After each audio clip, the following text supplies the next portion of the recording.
sua Bíblia aí, Salmo 122. Eu já falei desse salmo aqui.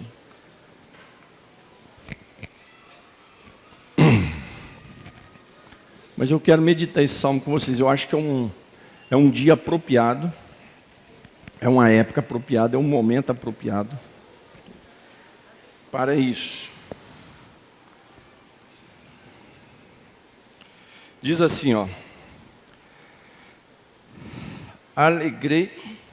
Alegrei-me quando me disseram, vamos à casa do Senhor. Vamos todos juntos dizer? 1, 2, 3. Alegrei-me quando me disseram, vamos à casa do Senhor. Meus amados, este salmo é de Davi. Este salmo é de Davi. O templo ainda não estava pronto, mas tinha o local com o tabernáculo onde Davi tinha colocado em Jerusalém, onde o povo se reunia. E Jerusalém era a cidade onde o povo de Israel descia para as festas. Tinha 7 festas grandes. O nosso Deus é um Deus festeiro, né? Mas também não é bagunçado. Festa não é bagunça. Muitas vezes a gente vê na igreja, ou igreja com festas bagunçadas. Mas das 7 ele tinha 3 festas que eram as principais. A festa do tabernáculo, a festa das primícias e a festa do tabernáculo, que é a festa das primícias, que é do Pentecoste, e tem uma outra a festa dos pães asmos, que é a Páscoa, né? Obrigado. Então, o povo descia para essas festas, para Jerusalém, para festar ao Senhor. O salmista, quem estava em Jerusalém era toda semana, todo sábado eles se reuniam no culto, né? E o povo nos seus vilarejos. O salmista tinha uma alegria muito grande de dizer: alegrei-me quando me disseram, vamos à casa do Senhor. Dá a entender que parece que ele devia estar triste, em dúvida de algumas coisas, alguma situação. Alguém bateu lá na porta do seu quarto e disse: Rei Davi, vamos à casa do Senhor? Quem sabe foi Natã, ou quem sabe foi Gade, 2 profetas, ou um dos sábios que o acompanhava, como Uzai, Aitofel. Alguém passou e disse: vamos à casa do Senhor. E ele disse: alegrei-me quando me disseram. Porque se ele disse esse versículo é porque alguém convidou ele. Alguém disse a ele. Meus amados, é importante meditar nesse texto, por alguns motivos. Eu vejo alguns pastores, é brincadeira, desvalorizando o templo, que o templo é só nós. Isso é um absurdo. Sem dúvida nenhuma que nós somos o templo do Espírito Santo. Mas o templo como casa, no Novo Testamento, não foi desfeito, não. Não foi desfeito. Tanto é que foi estabelecida ela como organização e organismo. Organismo somos nós, mas como organização, o templo físico, no Novo Testamento. Nas casas dos irmãos. Ah, pastor, mas na época primitiva era nas casas. Claro que era nas casas. Por 2 motivos. Primeiro, que o Império Romano não permitia. Segundo, porque os judeus não deixavam. Então era proibido. Os templos começaram a ser construídos depois de 315. Eu estive num templo agora de Eusébio de Cesareia, que foi aquele que era um trovão como pregador, um dos pais da igreja, que ganhou Agostinho para Jesus. Agostinho era um professor de filosofia, era um professor de oratória.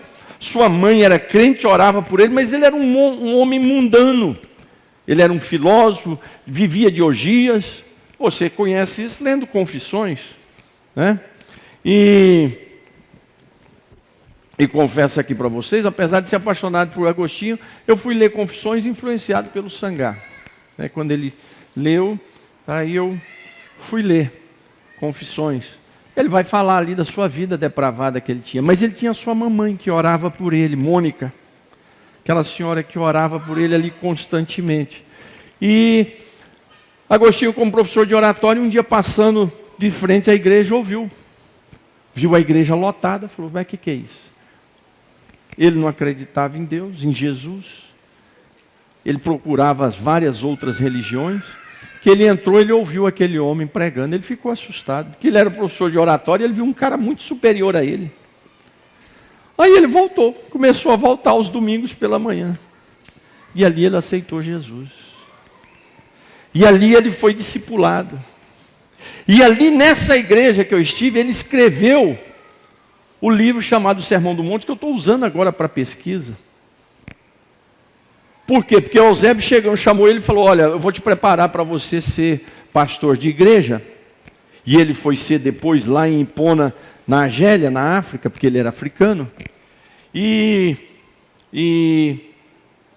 Eusébio disse, você começa a preparar os seus estudos bíblicos agora, para quando você receber a igreja, você já está preparado com seus estudos prontos. E aí ele começou pelo Sermão do Monte. Os primeiros estudos bíblicos dele foi o Sermão do Monte completo. Porque ele já estava com aquilo tudo preparado. Então, era uma igreja. E aí sim, começou a ter os templos. Por quê? Porque foi liberado. O Império Romano aceitou o cristianismo vagarosamente até 395 Teodósio oficializado o cristianismo. Então não tinha igreja antes, era nas casas porque era proibido. Não era uma doutrina. Então a igreja é fundamental. Por quê? Porque a igreja é onde o povo de Deus reúne. E a igreja não é um ambiente só religioso, ele também é um ambiente social. Não é pecado isso. Hoje não se faz mais, até por causa que é proibido, mas aqui antes fazia festa, velório, casamento, fazia tudo aqui na igreja. É um ambiente social. Hoje já tem outros métodos de fazer casamento. Tem os locais específicos, que tem uma capela, mas tem uma igreja ali, né? Os velórios hoje, a maioria não são na igreja, porque não parece que é proibido, não sei, parece que a prefeitura não aceita. Não sei como é que é aqui no Rio de Janeiro, como é que é? Sabe alguma coisa nesse sentido? Sabe, não?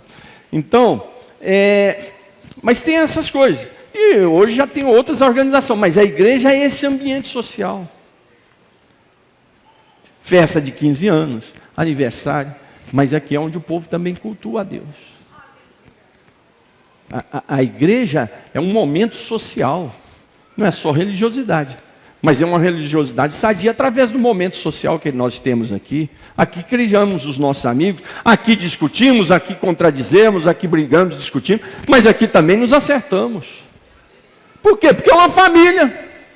Família não é assim? Discute de manhã, à tarde está um abraçando o outro, pedindo perdão. No final de semana está comendo um franguinho junto, com uma macarronada, uma Coca-Cola gelada. Né? E esse é o ambiente da igreja. E eu vejo alguns pastores querendo fazer graça para a igreja. A igreja deles é desse tamanhozinho. Aí eles querem fazer graça? Não, porque não precisa de igreja. Porque ele não tem. Aí ele diz que não precisa de igreja, porque ele não tem. Isso é uma mentira. E os desigrejados? Os desigrejados é interessante, porque na hora de casar eles vêm na igreja. Na hora de apresentar os filhos, eles vêm na igreja. Na hora de batizar, eles vêm na igreja, porque eles não batizam lá na... negocinho lá, num tanquinho lá na casa deles. Então na hora de morrer, tem que vir no pastor.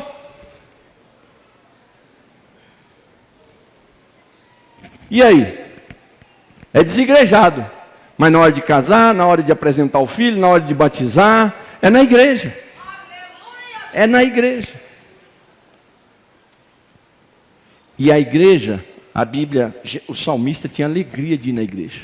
Alegrei-me quando me disseram, vamos à casa do Senhor. Por quê? Porque na igreja a gente chega aqui abatida e ouve hinos como esse aqui, a gente renova. A gente revê os amigos, revê os irmãos, glorifica junto, ora, recebe oração, ouve uma pregação poderosa que nos edifica.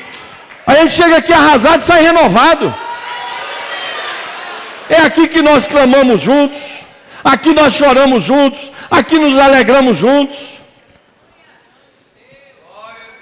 Aqui alguém tem uma revelação aí com você, ora por você, você ora por alguém. É assim. Agora imagine se não tivesse a igreja para nós comungarmos juntos.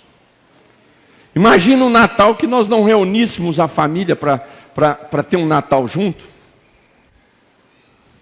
Imagina uma família sem a casa para reunir, para viver. É impossível.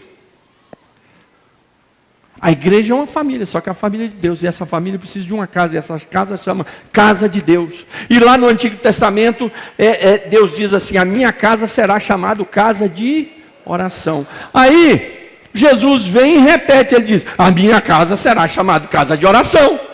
Ora, então se acabasse a igreja, o templo, Jesus não tinha repetido isso? Porque quando Jesus disse isso, ele não se referiu a pessoa, ele se referiu a templo. Quando ele repete, é porque ele confirma. Assim como Deus no Gênesis começou a história do Gênesis num casamento, Jesus começa o ministério dele num casamento. O que é isso? Confirmando aquilo que Deus criou. Se no Antigo Testamento está: a minha casa será chamada casa de oração, Jesus vem e confirma no Novo Testamento: a minha casa será chamada casa de oração. Tem dia que você não quer vir na igreja. Oh, meu Deus do céu, hoje tem culto. Queria ficar em casa. Aí você vem. Por uma convocação, porque o marido quis vir, porque os filhos quiserem vir, ou porque o pai chamou. Mas quando você chega aqui, Deus fala com você, você é renovado, você sai diferente, o Espírito Santo te enche da sua graça. Domingo eu ministrei aqui a palavra de Deus. Terminou aqui a palavra, perguntei se tinha alguém para aceitar Jesus. Um rapaz forte, acho que quase do meu tamanho, só que mais forte, veio na frente, começou a chorar. Falei com ele aqui, um irmão convidou ele, estava 15 anos desviado. Músico, não sei se ele é militar. É militar, né? Ismael, militar. Instrumentista do melhor, 15 anos fora da casa do Senhor. Aí ele falou aqui da igreja onde ele era, mas ele disse que há poucos dias ele nunca veio aqui nessa igreja, mas ele sonhou reconciliando aqui. Aí quando ele entrou, ele veio para confirmar, quando ele entrou ele viu, falou: é a igreja do sonho que Deus mandou eu reconciliar. Aí se não tivesse a igreja, conversa fiada. Vai nos países onde não pode ter igreja, vocês vão falar isso. Vai lá nos países que é proibido igreja, se tem desigrejado lá. Tem desigrejado nenhum lá não. Tem ninguém falando em ser desigrejado lá. Pelo contrário, estão querendo igreja para servir o Senhor. Estava agora na Europa, virou uma terra seca do Evangelho. A gente vai na África, irmão. A África é multidão de gente, é igual no Brasil. Eu vi uma entrevista agora. É uma senhora, esqueci o nome, foi o Sangar que me passou. É uma das maiores líderes feministas do mundo. Só que você ouvir ela sobre feminismo é outra história dessas baboseiras que a gente ouve aqui. Ela é uma africana da Argélia, escritora, os seus livros são best-seller no mundo. Ela, quando jovem, saiu da África, foi para os Estados Unidos, se formou, é uma doutora. Voltou para a Argélia, desenvolve o seu trabalho na Argélia. E duas perguntas que fizeram para ela me marcou muito. A primeira, uma professora universitária, ela está num programa Roda Viva, é só você entrar lá no programa Roda Viva, ela está lá dando a entrevista. Perguntou para ela, aí teve uma jornalista aqui da Folha de São Paulo, foi muito criticada porque fez uma entrevista com você e em vez de focar sobre o feminismo, e o movimento feminista, focou sobre o seu trabalho literário. E ela foi muito criticada. Ela falou: pois é, isso é um grande erro. Porque movimento feminista, não necessariamente que você tem que estar sendo um ativista feminista. Ela me deu uma aula. Ela falou: ativismo feminino é para alguns. Eu sou ativista. Eu posso. Eu tenho dinheiro para isso, eu tenho um momento para isso. É o meu trabalho, é esse. Agora, ativismo feminista não é só isso. Aí ela deu um exemplo, ela falou: na Argélia, Minha avó, uma senhora pobre, apanhava do marido noite e dia. Ela tinha 5 filhos. Ela largou dele, foi criar os 5 filhos, lavando roupa. Isso foi uma atividade feminista. Mas na atitude.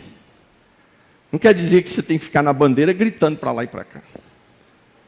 Um outro exemplo foi uma professora da Bahia, disse, olha, queria ver aqui com a senhora sobre a religião afro, porque aqui no Brasil muitas vezes somos perseguidos e tal. E queria que a senhora falasse, por exemplo, eu sou fechada aqui, eu sou filha de Ogum, Oxóssi, foram 3 nomes que ela citou, 3 entidades. Sei que é Ogum, Oxóssi e mais um outro lá. E aí eu vi que o rosto dela fez assim. E eu queria que a senhora desse uma palavra sobre isso, sobre as nossas religiões afro. Ela falou, olha, eu não posso falar nada sobre isso. Aqui a África é cristã. Eu sou católica, meus pais são católicos. A África é tomada de norte a sul pelo cristianismo. E com um detalhe, o pentecostalismo invadiu a África, tem dominado a África. Aí ela falou, eu só faço uma crítica ao pentecostalismo, que tem uma área que prega prosperidade ensinando que quem ora fica rico. Mas tem o outro lado que ora, prega e ensina a Bíblia e ajuda a curar esse povo sofrido. Olha que coisa maravilhosa. E se não tivesse a igreja? E se não tivesse a igreja? Alegrei-me quando me disseram, vamos à casa do Senhor. Essa palavra eu estou te dizendo, sabe por quê? Não afaste da casa do Senhor. Não afaste da casa do Senhor por nada. Ah, pastor, eu me afastei da casa do Senhor porque eu estou passando uma luta. O lugar de você vencer a luta é aqui dentro. Ah, pastor, eu me afastei da igreja porque eu estou desempregado. O lugar de arranjar emprego é aqui dentro. Ah, pastor, não estou indo na igreja porque eu estou enfermo. Aqui é o lugar que Jesus cura. Ah, pastor, eu não estou indo lá porque eu estou esperando uma porta de Deus abrir. Deus abre porta, é aqui. É aqui nesse fogaréu que o Espírito Santo acende a chama no nosso coração. É aqui que o Senhor vai nos pastoreando. E quando eu estiver em casa, Ele está conosco. Ele mora dentro de nós. Mas o fato de Jesus morar dentro de nós, o fato de nós sermos templo do Espírito Santo, uma das confirmações é você ter sede de estar com a família de Deus. Quando eu digo que Deus está dentro de mim, mas eu não tenho sede de estar com o povo de Deus, não confie nesse Deus que está dentro de você. Tá? Esse Deus aí é um Deus esquisito. Porque quando o Espírito Santo está dentro de mim, está dentro de você, eu tenho sede de estar com o meu povo, eu tenho saudade de estar com a casa do Senhor, eu tenho saudade de ouvir os hinos. Imagina, irmão, como é que eu ia cantar e ouvir hinos se eu não estiver na igreja? Porque eu não sei cantar, eu não sei tocar.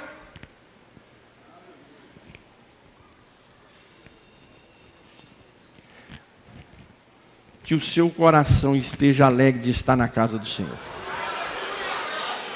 É verdade que às vezes o diabo quer nos entristecer para nos tirar daqui. Às vezes tem instrumento dentro da própria igreja, instrumento maligno. Às vezes não é instrumento maligno, não, é ignorância mesmo, gente ignorante. Mas ignorante tem em todo lugar, inteligente tem em todo lugar, sábio tem em todo lugar.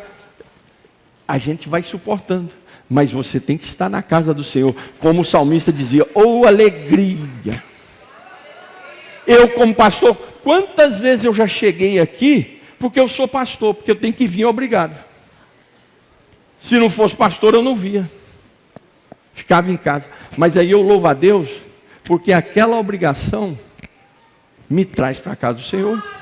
Eu chego aqui desanimado, chego aqui sem vontade de orar, vou lá para a oração, lá ajoelho, lá não tem nada para orar, fico lá calado, vejo um salmo.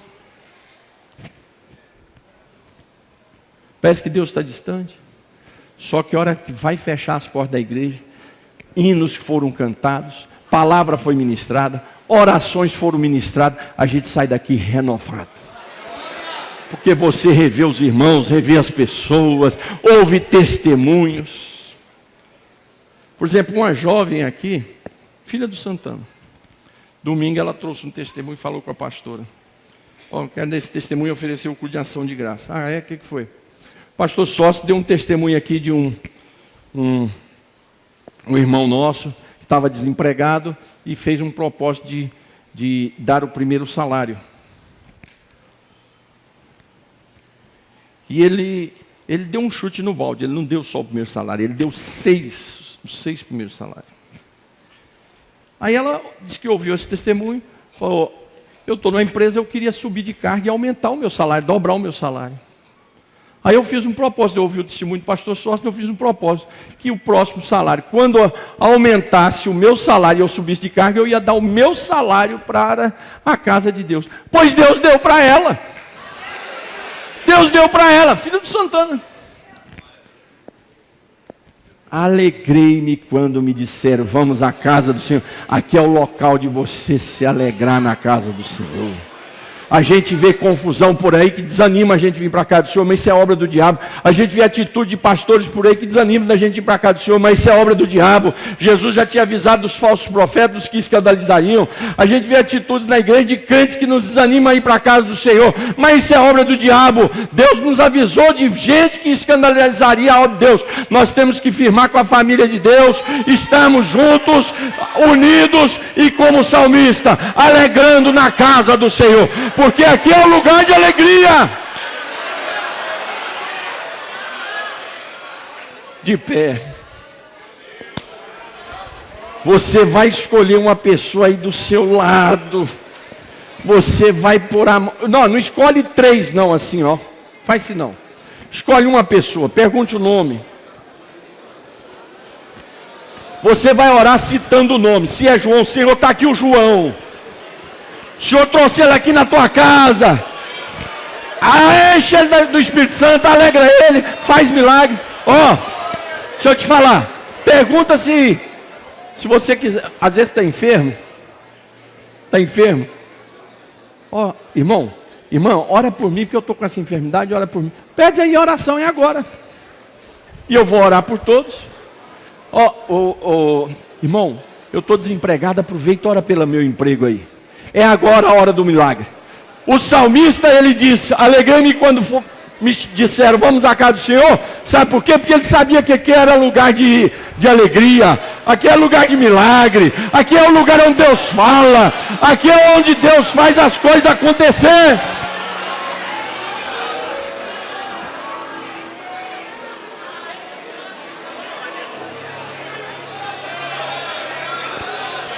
Pronto? Senhor Jesus, a nossa alegria está na tua casa.